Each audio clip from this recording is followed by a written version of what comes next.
सभी बीए प्रथम वर्ष के छात्रों का स्वागत है।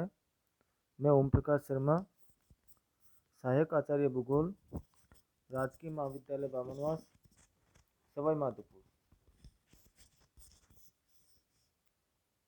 ऑनलाइन पढ़ाने की शुरुआती चरण में आपको विभिन्न प्रकार के व्हाट्सएप समूह के माध्यम से मैंने ई कंटेंट के द्वारा कुछ टॉपिक पढ़ाए हैं और अब वीडियो की श्रृंखला में आज मैं आपको पृथ्वी की उत्पत्ति से संबंधित सिद्धांत, क्या संकल्पना है, कौन कौन सी थ्योरीज है, किस किस प्रकार की थ्योरीज है, उसके बारे में पढ़ाना चाहता हूँ।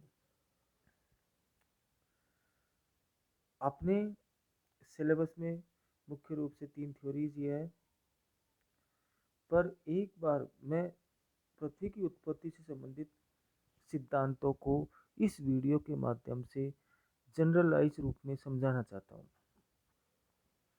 पृथ्वी की उत्पत्ति के सिद्धांतों की बात करें तो पृथ्वी की उत्पत्ति और आयु के संबंध में विभिन्न प्रकार के सिद्धांत आए हैं और सबसे पहला सिद्धांत 1749 में फ्रांसीसी वैज्ञानिक कास्ते द बफन के द्वारा दिया गया या प्रथम प्रयास किया गया और यह तर्कपूर्ण परिकल्पना की प्रस्तुति के साथ इस संबंध में वैज्ञानिक पहल की शुरुआत हुई और वर्तमान समय में जो पृथ्वी और अन्य ग्रहों की उत्पत्ति के संबंध में 2 प्रकार के वैज्ञानिक मत प्रचलित है।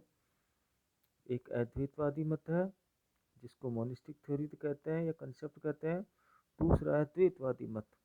अद्वैतवादी मत का मतलब है कि सूर्य और अन्य ग्रह पृथ्वी और अन्य ग्रहों की उत्पत्ति एक तारे से हुई है और द्वैतवादी मत के अनुसार पृथ्वी और अन्य ग्रहों की उत्पत्ति 2 तारों के माध्यम से हुई है, एक सूर्य और एक साथी तारा। अद्वैतवादी संकल्पनाओं की बात करें तो इसमें कांट और लाप्लास की संकल्पना ही प्रमुख है। कांट की संकल्पना जो जर्मनिक दार्शनिक थे उन्होंने 1755 में न्यूटन के गुरुत्वाकर्षण के नियमों पर आधारित वायु राशि परिकल्पना, जो कांट की परिकल्पना है उसका नाम है वायु राशि परिकल्पना, जिन्होंने उनकी जो थ्योरी थी, उनका जो सिद्धांत था वो 1755 में प्रतिपादित हुआ और यह मुख्य रूप से न्यूटन के गुरुत्वाकर्षण के नियमों पर आधारित है। इसके अनुसार एक तप्त और गतिशील नीहारिका से कई गोल छल्ले अलग हुए और जिनका शीतलन हुआ और उससे शीतलन से सूर्य के चारों ओर अलग अलग ग्रहों का निर्माण हुआ। पृथ्वी भी इनमें से एक है, परंतु इस सिद्धांत में कांट ने गणित के नियमों का गलत तरीके से अनुप्रयोग किया क्योंकि यह कोणीय संवेग के संरक्षण के नियम का पालन नहीं करता।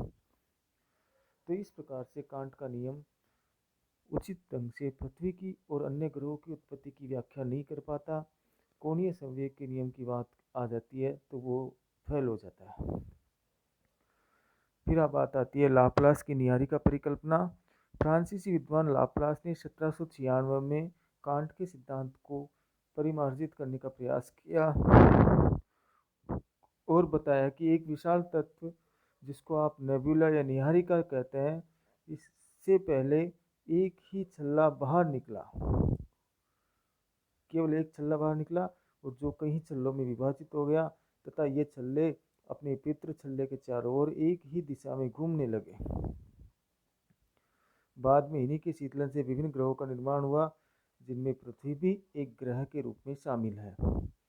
इस परिकल्पना के अनुसार सभी ग्रहों के उपग्रहों को अपने पितृ ग्रह की दिशा में घूमना चाहिए, परंतु इस तथ्य के विपरीत शनि और बृहस्पति के उपग्रह अपने पितृ ग्रह के विपरीत दिशा में भ्रमण करते हैं। तो इस प्रकार से यह परिकल्पना भी कहीं ना कहीं अपनी सत्यता पर सिद्ध नहीं करती या साबित या वैज्ञानिक तथ्यों की कसौटी पर खरी नहीं उतरती। तो अद्वैतवादी परिकल्पना कांट और लाप्लास की आ गई और फिर बात आती है द्वैतवादी परिकल्पना की। और अद्वैतवादी संकल्पना के विपरीत इसमें पृथ्वी और ग्रहों की उत्पत्ति 2 तारों के संयोग से हुई है। इसलिए इसका नाम बाई पेरेंटियल हाइपोथेसिस भी कहते हैं। इसके अंतर चैम्बरलेन की ग्रहाणु परिकल्पना और जेम्स जीन्स की ज्वारीय परिकल्पना महत्वपूर्ण है। इसके अलावा भी रसेल की द्वैतारक परिकल्पना, ओटो श्मिडट की अंतरतारक ध्रुव परिकल्पना और होयल और लिटिल की अभिनव तारा परिकल्पना, ये सभी परिकल्पनाएं द्वैतवादी परिकल्पनाएं हैं।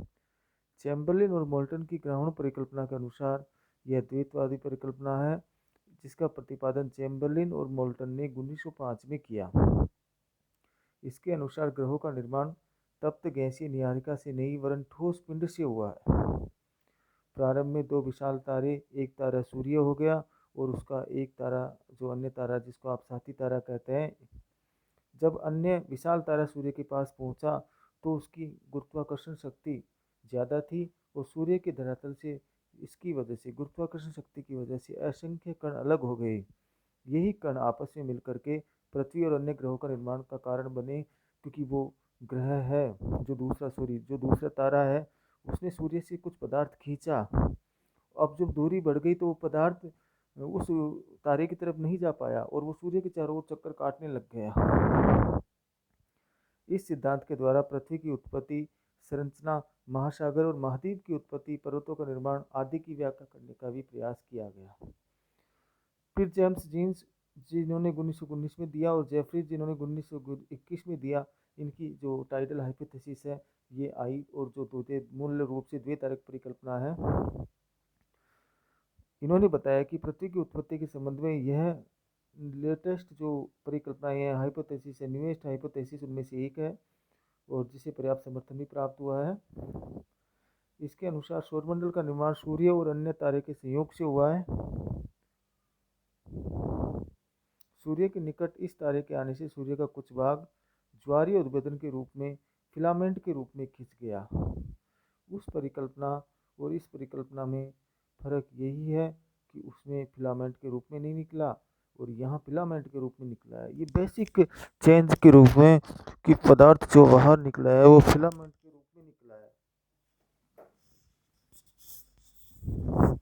और सूर्य के निकट जो ये फिलामेंट के रूप में जो पदार्थ निकला था सूर्य से, बाद में टूट करके सूर्य का चक्कर लगाने लगा और यही फिलामेंट सौरमंडल के विभिन्न ग्रहों की उत्पत्ति का कारण बना, जिनमें पृथ्वी भी शामिल है, क्योंकि उसका एक बार फिलामेंट का 9 भागों में टुकड़े हो गए, 9 टुकड़े हो गए। यह परिकल्पनाएं ग्रहों और उपग्रहों के क्रम, आकार और संरचना, इनकी व्याख्या करती है। रसेल की द्वैतारक परिकल्पना, यह सिद्धांत जीन्स और जेफरीज की परिकल्पना में एक प्रकार से संशोधन है। यह सिद्धांत सूर्य और ग्रहों की दूरी तथा ग्रहों के वर्तमान कोणीय संवेग की व्याख्या करने में भी समर्थ है। ओटो श्मिडट की अंतरतारक ध्रुव परिकल्पना, इंटरस्टेलर डस्ट थ्योरी। रूसी वैज्ञानिक ओटो श्मिडट ने 1943 में इस परिकल्पना में ग्रहों की उत्पत्ति गैस और धूल कणों से मानी है। तो इस सिद्धांत का नाम, इस थ्योरी का नाम अंतरतारक ध्रुव परिकल्पना है। तो इससे भी पता चलता है कि ग्रहों का निर्माण विभिन्न प्रकार के तारों के बीच जो धूल होती है उसके माध्यम से हुआ है। तो इन्होंने मुख्य रूप से ग्रहों के और पृथ्वी की उत्पत्ति गैस और धूल कणों से मानी है। उनके अनुसार जब सूर्य आकाश गंगा के करीब से गुजर रहा था तो उसने अपनी आकर्षण शक्ति से कुछ गैस और मेघ और धूल कणों को अपनी ओर आकर्षित किया, जो सामूहिक रूप से सूर्य की परिक्रमा करने लगे। कुछ पदार्थों को खींचा सूर्य ने और वो सूर्य की परिक्रमा करने लग गए। इन्हीं धूल कणों के संगठित होने से बहुत इकट्ठे होते रहे, इकट्ठे हुए, संगठित हो गए और घने हो गए, डेंस हो गए और पृथ्वी और अन्य ग्रहों का निर्माण हुआ। क्योंकि वो सूर्य के चक्कर काट रहे थे तो धीरे धीरे उनका आकार बढ़ता गया, डेंस होते गए। तो इस प्रकार से पृथ्वी और अन्य ग्रह बनते गए।